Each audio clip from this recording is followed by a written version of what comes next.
I saw a video yesterday where I think it was a for sale by owner. He was complaining about how realtors are conspiring, how we are lobbying, that they have to use us in order to sell their house. So I had to make a video about this. And obviously that is, the furthest from the truth out there. It's absolutely ridiculous.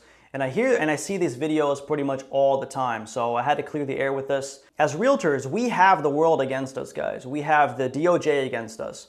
We have attorneys against us. We have judges against us. We have hedge funds against us. BlackRock, State Street, Vanguard, Zillow, Redfin. There's so many different services that people can use nowadays other than using a realtor. But the use of a realtor is still at an all-time high. And they sued us for commissions. They said that we're conspiring.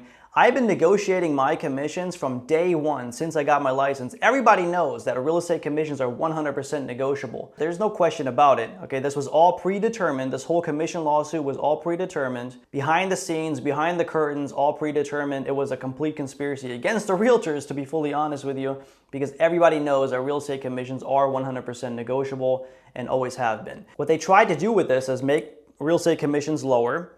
Okay, and the effect, since these new rules took place, the effect has been the complete opposite. And I can tell you guys that the DOJ is not happy with what is happening right here because real estate commissions actually went up. They wanted to put the commissions in the hands of the market. The market spoke and said that we're actually more valuable than what we're getting paid, and the real estate commissions went up. Before this whole lawsuit, my average commission was like 2.8%. So sometimes I got 3%, sometimes 2.5%, but the average was 2.8%.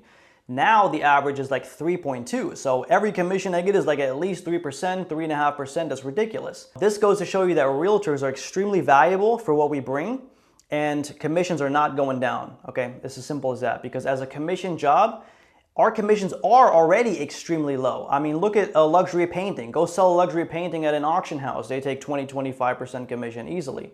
Go sell your boat with a boat broker. The commissions are 10, 15% easily. So it doesn't have to do with selling a high price ticket item. There's other commission jobs out there, and we are already the lowest ones. So it's crazy. And then you have to take in consideration how monumentally difficult it is to even get a deal. All this for a maybe, right? You may not sell the property. You may sell the property in 5-6 months down the road, but you still have your upfront cost. Your $10,000 commission, you got to take out taxes for that. If you even get the $10,000 commission, you got to take out taxes. You got to take your broker split. You got to take out any upfront costs that you had, the MLS costs, marketing costs, and so on and so forth.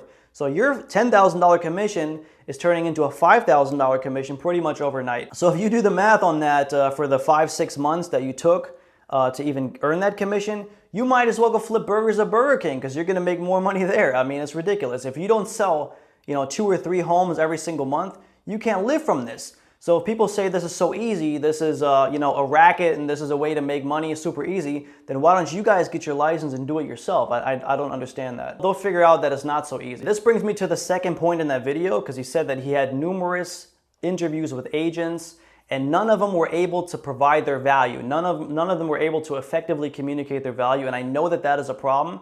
Because when I go on a listing appointment, my listing taken ratio is about 80, 85, sometimes even 90%. And it doesn't matter how many other interviews there are.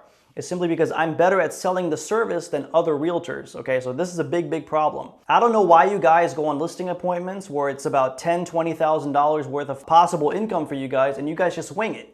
I mean, stop winging these appointments, guys. I know this for a fact because I go up against realtors all day long on these listing appointments. Their listing strategy is literally like, oh, you have a dog? I have a dog. Oh, that's a cute dog. Let's be friends. Like, that's literally their listing strategy. Stop doing that. Stop winging these appointments. Definitely do some proper research. Bring a plan with you, a proven strategy and a proven plan, and make sure that you can effectively communicate your value. All right, so this brings me to the next point of the video is what's actually the value of a real estate agent? What is it that we actually do? Because people think we just put the property in the MLS, we sit back, and it sells. Well, guess what? As a for sale by owner, there's so many other services out there, including services that lets you put the property in the MLS for a flat fee. Pay $300, put it in the MLS, and if you think that's what sells the property, lean back and do what you think realtors do and see what happens. Absolutely nothing is going to happen. Zero. Okay, so this brings me to the first value proposition as a realtor, which is market knowledge. You can get this from any stats. You can get this from any national stats because all of these are like a month or 2 behind. Okay, guys? I always include this in my listing presentation. I say,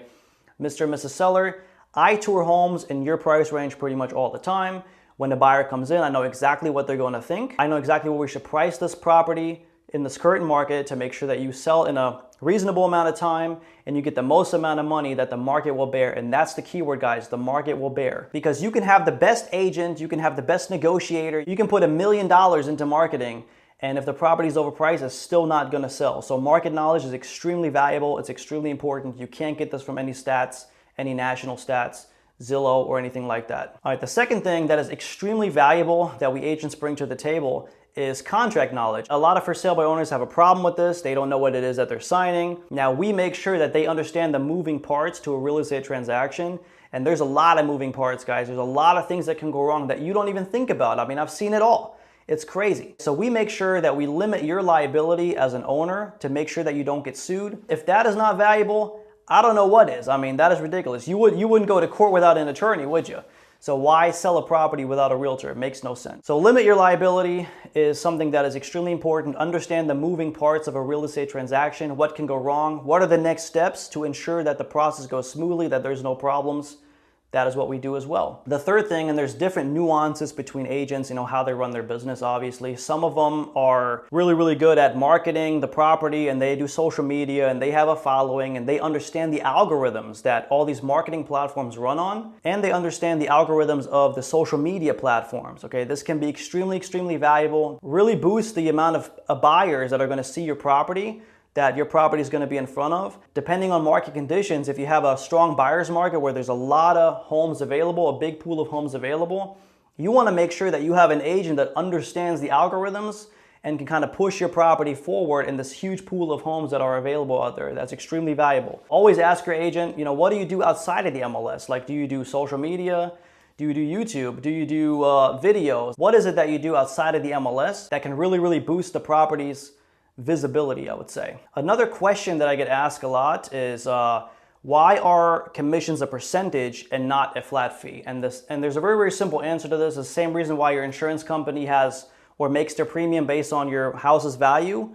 Is because of the risk assessment. If I sell a property and I'm the realtor involved in this transaction and I have a license, I'm responsible for hundreds of thousands of dollars being transferred from one person to the other person. And if anything goes wrong, guys, they're gonna blame me. They're gonna come after me for that, okay? This is why 3% of $100,000 is less than 3% of $1 million, because during $1 million transaction, there's a lot more damage that can occur. So this is why the risk assessment is higher. I hope this video helped you guys out. If you have any more questions and would like some more bullet points on what it is that agents actually do to earn their commissions, please let me know. I'll be happy to share those with you, because those are just the big main ones that people understand. And make sure that you don't wing these listing presentations when you go there. Make sure you bring your value proposition. Make sure that you make it super, super simple for people to understand what it is that you do. The more listings you're gonna get, and people are gonna understand what your value is. So hope this video helped you guys.